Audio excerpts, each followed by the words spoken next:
حضرت ابو سعید خدری رضی اللہ تعالیٰ عنہ راوی حدیث سے کہتے ہیں کہ حضرت عمر بن خطاب رضی اللہ تعالیٰ عنہ نے حضرت سعد بن ابی وقاص رضی اللہ تعالیٰ عنہ کو کوفہ کا گورنر بنایا تھا، وہاں کا سی ایم بنایا تھا۔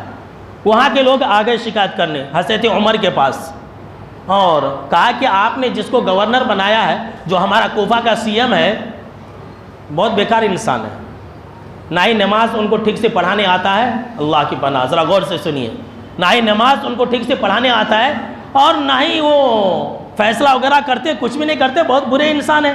حضرت عمر بن خطاب رضی اللہ تعالیٰ عنہ نے ان کو ہٹا دیا، حضرت عمار کو وہاں کا سی ایم بنایا، مدینے بلا لیا، کہا کہ اے سعد تم کیسے سی ایم ہو کہ کوفہ والوں نے تمہارے بارے میں شکایت کی ہے؟ کہا کہ اے امیر المومنین، کیا ایسا ہو سکتا ہے کہ میں غلط نماز پڑھاؤں؟ میں تو ویسی نماز پڑھاتا ہوں جیسے کہ آپ صلی اللہ تعالیٰ علیہ وسلم نماز پڑھاتے تھے۔ اللہ اکبر۔ حضرت عمر بن خطاب رضی اللہ تعالیٰ عنہ نے کہا کہ مجھے آپ سے یہی امید تھی کہ آپ ایسے نہیں ہو سکتے۔ ایک جانچ کمیٹی کو بھیجا، حضرت سعد کے ساتھ بھیجا، کوفہ کے اندر گئے، ہر مسجد میں جا کر کے پوچھا، تمام مسجد کے اندر لوگوں نے کہا کہ بہت اچھے انسان ہیں، حضرت سعد جیسا سی ایم اور گورنر تو پھر پیدا نہیں ہو سکتے، اتنے اچھے انسان ہیں۔ یہاں تک کہ ایک مسجد، کوفہ کی ایک مسجد، مسجد عباس میں جب پہنچے تو پوری مسجد بھری ہوئی ہے، ایک انسان جس کی کنیت ابو سعدہ تھی، اس کا نام اسامہ بن قتادہ تھا، اسامہ بن قتادہ اس کا نام تھا، ابو سعدہ اس کی کنیت تھی۔ وہ کھڑا ہو گیا، پبلک میں کھڑا ہو گیا اور کہا کہ میں کہہ رہا ہوں۔ سب نے کیا کہا؟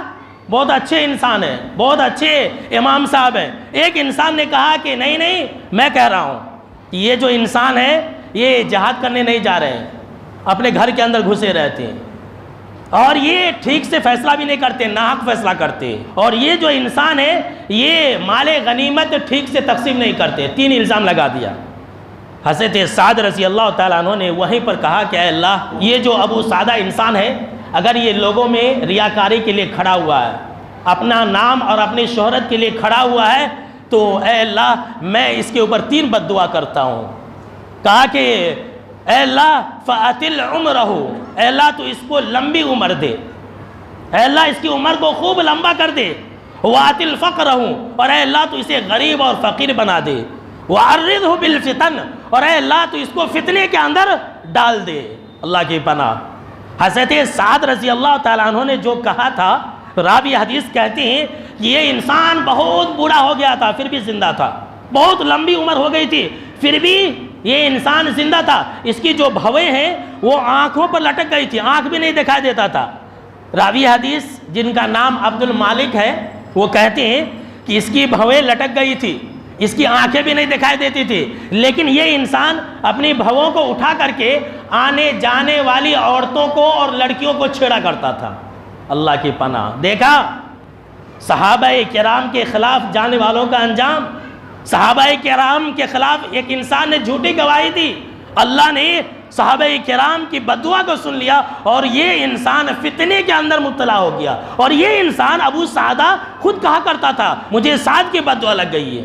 لہٰذا میرے دوستو، جہاں اس حدیث کے اندر اس بات کا ذکر ہے کہ صحابہ کرام کے خلاف جانے والوں کا برا انجام ہوتا ہے، وہیں پر اس حدیث کے اندر اس بات کا بھی ذکر ہے کہ کسی کی بددعا سے بچنی چاہیے۔